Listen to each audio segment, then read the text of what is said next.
COVID-19, setahun sudah kita merasa was-was, tak dapat keluar dengan lepas.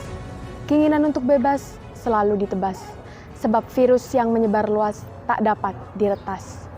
Tertib protokol kesehatan dipertegas, pemberlakuan 5M diperjelas.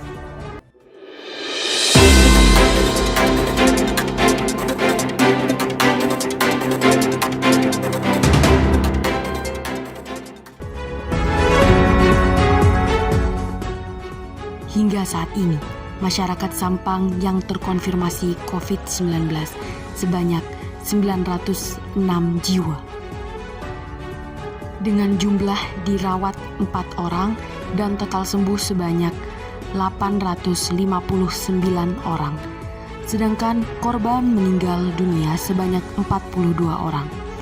Kawasan Sampang saat ini termasuk dalam zona kuning, yang artinya memiliki resiko rendah penularan COVID atau terdapat beberapa kasus penularan lokal tanpa adanya penularan dalam bentuk komunitas. Jumlah pasien COVID di Sampang yang terus bertambah setiap minggunya disebabkan oleh ketidakjujuran masyarakat terhadap kondisi kesehatan pasien itu sendiri. Pada waktu itu, jadi ruangan saya itu adalah zona kuning sebenarnya, bukan zona merah. Nah, zona merah itu untuk tempat yang sudah terkontaminasi, jadi yang sudah terkena COVID, ya terpapar COVID. Nah, ruangan saya itu tidak, tapi karena kesadaran masyarakat di sini juga kurang ya, terus mereka ketidakjujuran mereka. Jadi pada waktu itu orang ini dari Solo, rencananya pasien itu mau operasi. Jadi karena ada luka dia harus amputasi waktu itu. Dokter bedahnya, jadi karena mau di departemen namanya, mau dicuci bersihkan. Jadi dokternya itu bilang suruh tes dulu. Jadi untuk semua tindakan operatif itu semua harus swab. Nah di swab ternyata pasien yang positif COVID. Terlihat masyarakat Sampang masih abai terhadap penggunaan jenis masker di tempat umum. Jenis masker berpengaruh terhadap penyebaran virus, sehingga dibutuhkan masker yang dapat melindungi kita dari bahaya COVID-19. Masker itu kan memang tujuannya adalah untuk sebagai penghalang, ya. Bagi kita, kalau bagi penggunanya tujuannya mungkin ada 2 jenis mungkin ya. Ada masker yang dipakai oleh orang yang sedang sakit. Tujuannya adalah biar apa yang dia derita, misalnya penyakit di pernapasan segala macam, tidak sampai menularkan pada orang lain. Ya, ada juga penggunaan masker dengan tujuan untuk menghindari infeksi atau penularan dari sekitarnya. Nah, tergantung tujuan kita kemana. Jenis-jenis masker juga mempengaruhi tujuan dari itu, pencapaian dari tujuan itu. Ya, kalau masker itu tujuannya adalah bagi yang sakit biar tidak menularkan pada yang lainnya, yang jelas adalah masker itu menutupi atau menghalangi tempat keluarnya penyakit itu keluar, misalnya di hidung atau di mulut. Ya, dan esensi dari masker itu adalah untuk penghalang hidung dan mulut kan. Ya, karena itu kita harus sesuaikan dengan itu, dan esensinya itu sehingga penggunaan masker yang bagus adalah yang bisa menutupi rongga hidung dan rongga mulut kita. Jadi kalau masker itu ditaruh di dagu atau ditaruh di leher, berarti enggak pada tempatnya dia sebagai masker, tapi sebagai hiasan semata. Ya.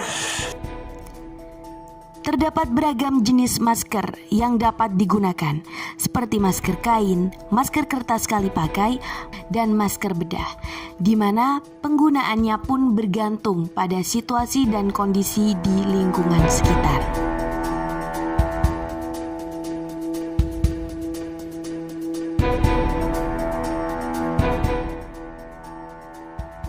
Masker scuba dan 2 lapis kurang efektif dalam menyaring partikel-partikel kecil.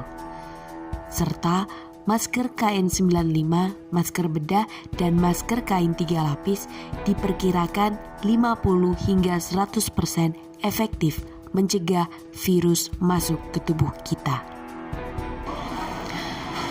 Baik pemirsa, walaupun pemerintah sudah menetapkan tertib protokol kesehatan, namun masih ada saja masyarakat yang kurang tertib akan protokol kesehatan tersebut. Salah satunya pasar yang saya kunjungi saat ini, yakni Pasar Rong Tengah di daerah Sampang, Madura. Baik pemirsa, saya akan mewawancarai salah satu masyarakat yang kurang patuh terhadap protokol kesehatan, yaitu salah satunya penggunaan masker. Baik.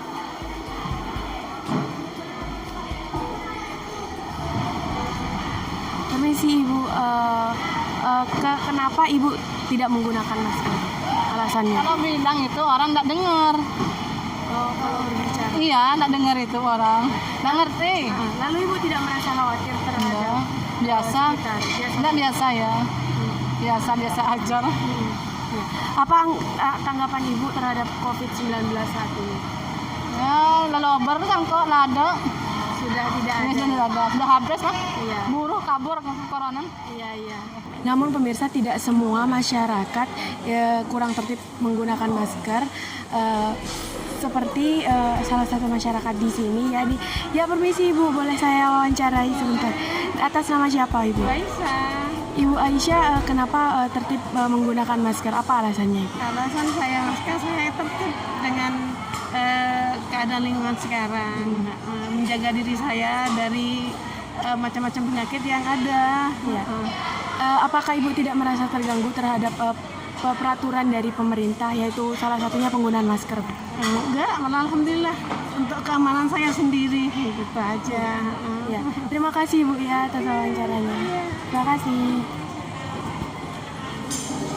Baik pemirsa, setelah saya melakukan wawancara terhadap masyarakat yang abai dan tertib terhadap penggunaan masker, dapat disimpulkan bahwa masyarakat kurang memahami apa itu COVID dan bagaimana dampaknya terhadap diri sendiri dan lingkungan. Perlu adanya sosialisasi dari badan yang bertanggung jawab di lapangan atas pengawasan COVID. Dan bagi masyarakat yang melanggar protokol kesehatan, dapat diberikan sanksi agar masyarakat sadar mengenai pentingnya protokol kesehatan bagi diri. Ada yang kena sanksi 25, ada yang kena sanksi itu 50.000, ada yang kena sanksi itu 100.000, ada yang 500.000, ada yang 1 juta, ada yang 2 juta. Walaupun Sampang termasuk zona aman, belum dipastikan Sampang terbebas dari penyebaran COVID. Sehingga protokol kesehatan harus tetap dipatuhi. Dari Sampang, Madura, Azza Usman melaporkan.